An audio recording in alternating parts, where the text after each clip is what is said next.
Title: At my ex-wife's wedding reception, her new family surrounded me. "Why are you even here?" her brother sneered. "She's moved on to a real man." They all laughed and pointed, but my 8-year-old son suddenly grabbed my sleeve. "Dad, we need to go now. Something bad is going to happen. Trust me, Daddy." I nodded and started heading for the exit. Then, suddenly, it happened. Chapter 1. The invitation I should have ignored. I wasn't supposed to be here. The only reason I'd shown up to my ex-wife's wedding reception was because of our son, Liam. He had been asked to be the ring security boy, and despite everything between his mother and me, he wanted me to see him in his little black suit and sunglasses. The venue was a luxury banquet hall, chandeliers sparkling, a string quartet in the corner, and servers gliding between tables with champagne flutes. I kept to the back, hands in my pockets, trying to blend in. That's when they came. Her new family, the groom's brother, cousins, even the father, all circling like vultures. "Why are you even here?" her brother sneered, loud enough for nearby guests to turn their heads. "She's moved on to a real man," another cousin added, smirking. Then came the laughter, mocking, sharp, designed to cut deep.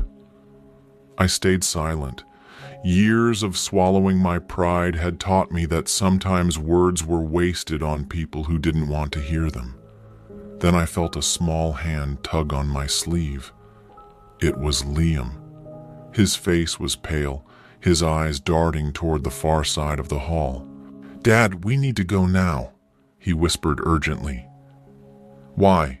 What's wrong?" I asked, bending down. He swallowed hard. "Something bad is going to happen. Trust me, Daddy." The conviction in his voice sent a chill through me. I nodded, my instincts screaming. I took his hand, started toward the exit. And then, it happened. Chapter 2. The Shatter. We were halfway to the glass doors when it hit, a deafening crack. For a split second, the entire reception froze, then another crack, and the sound of glass exploding overhead as the huge chandelier above the main table came crashing down. Screams filled the hall. Guests dove under tables, champagne flutes smashing against the marble floor. The chandelier's impact shook the room, sending silverware clattering and the quartet scrambling for cover. I turned just in time to see the twisted mass of crystal and metal lying exactly where the bridal party had been sitting moments earlier. Except, my ex-wife and her new husband were still there. Blood. Broken glass. The groom clutching his arm. His white suit splattered red. My ex's perfect hair tangled with shards of crystal. Security rushed in, followed by a few men in dark suits who clearly weren't part of the catering staff. They moved with military precision, scanning the ceiling, checking exits. Beside me, Liam clung to my leg, eyes wide. "See, Daddy? I told you." Something in his voice wasn't just relief. It was knowing. And that's when I realized Liam hadn't guessed something bad would happen. He'd known. Chapter 3. Liam's Secret. Outside, the winter air bit at our faces as I pulled Liam away from the chaos. Sirens wailed in the distance. Police, ambulance, maybe even fire trucks. I crouched down to his level, gripping his shoulders. "Liam, how did you know that was going to happen?" He hesitated, chewing his lip the way he did when he was afraid to tell the truth. Then his voice came out in a whisper. "I heard them. Last night. Mom, her new husband, and some man I didn't know. They were in the kitchen. I was supposed to be asleep, but I got thirsty, so I went to get water. They were talking about how it would be poetic if you got hurt at the wedding. My heart froze. Me? What do you mean?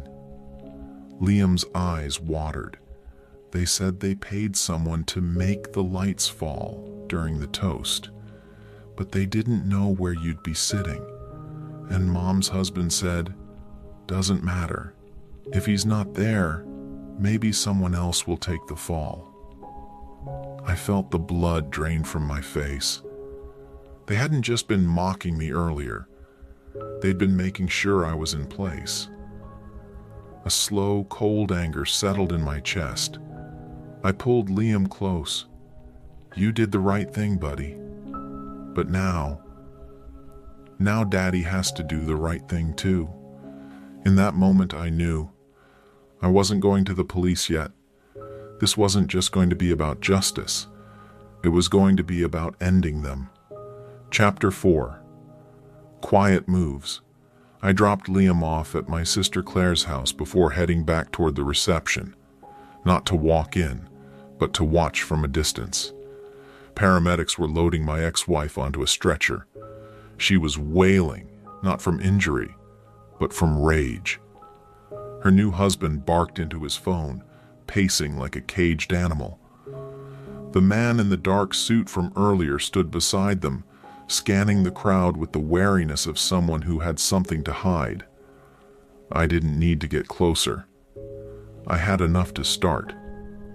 That night, I called an old friend, Marcus, ex-military, now working in private security. The kind of man who could find things the police wouldn't, or couldn't.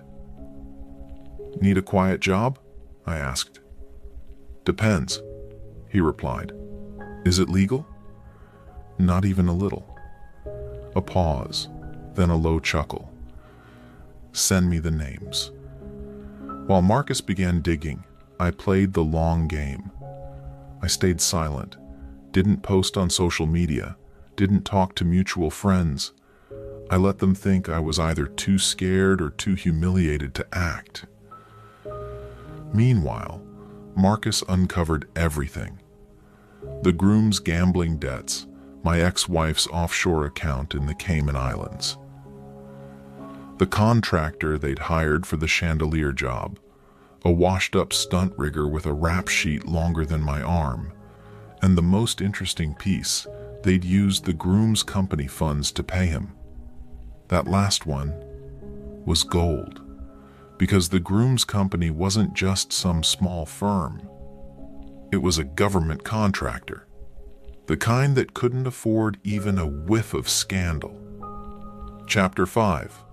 Setting the trap. The key to revenge is patience and the element of surprise. Marcus's intel was a gold mine, but I didn't want to just hand it to the police. I wanted them to destroy each other. Step 1 was planting seeds. I sent an anonymous package to the groom's company's compliance department, a neat little folder with copies of offshore wire transfers, casino surveillance stills, and an invoice from our chandelier contractor. The cover letter? Review immediately. Possible embezzlement and fraud involving government funds. Step 2. I went after my ex-wife directly. From a burner phone, I texted her a single photo, her Cayman account balance page. Underneath it, I typed, "I know everything. You'll be hearing from them soon." Step 3 was my favorite. Marcus arranged a chance meeting between the chandelier contractor and one of the groom's business rivals, a man who loved nothing more than watching others implode. A small payment and the promise of immunity, and our rigger was suddenly eager to talk. To everyone.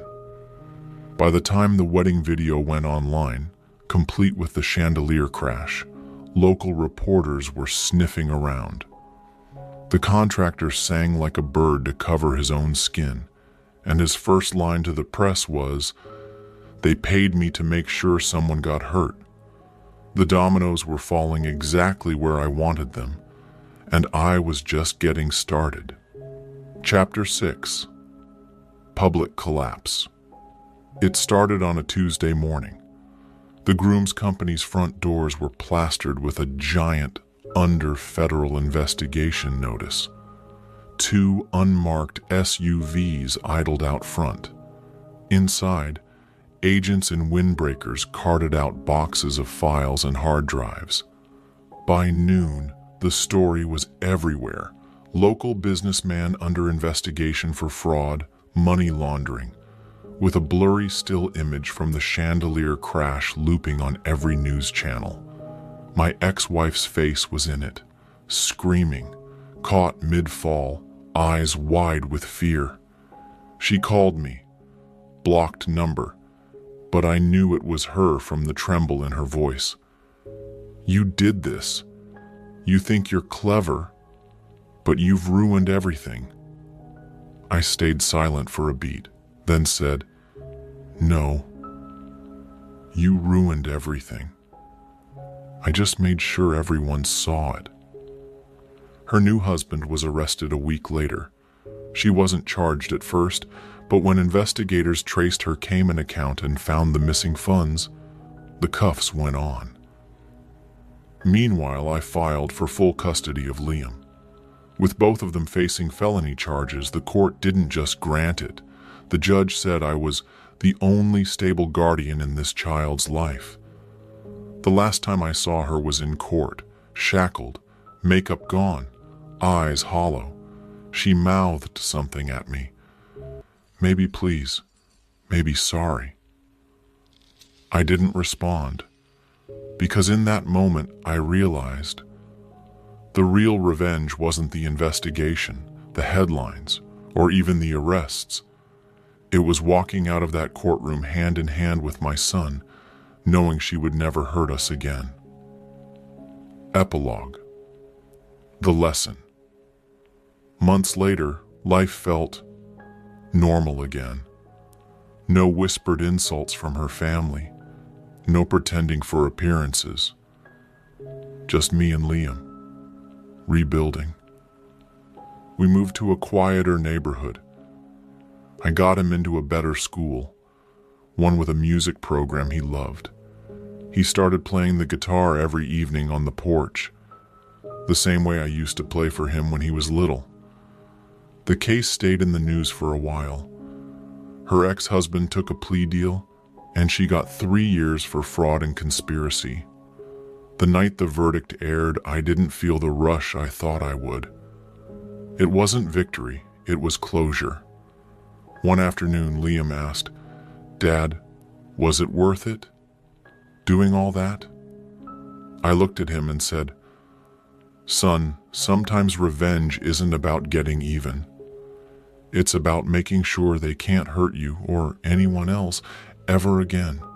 He nodded, strumming a soft chord. And for the first time in years, the air around us felt light. In the end, I didn't just win. I got my life back. I got my son back. And that was the sweetest revenge of all.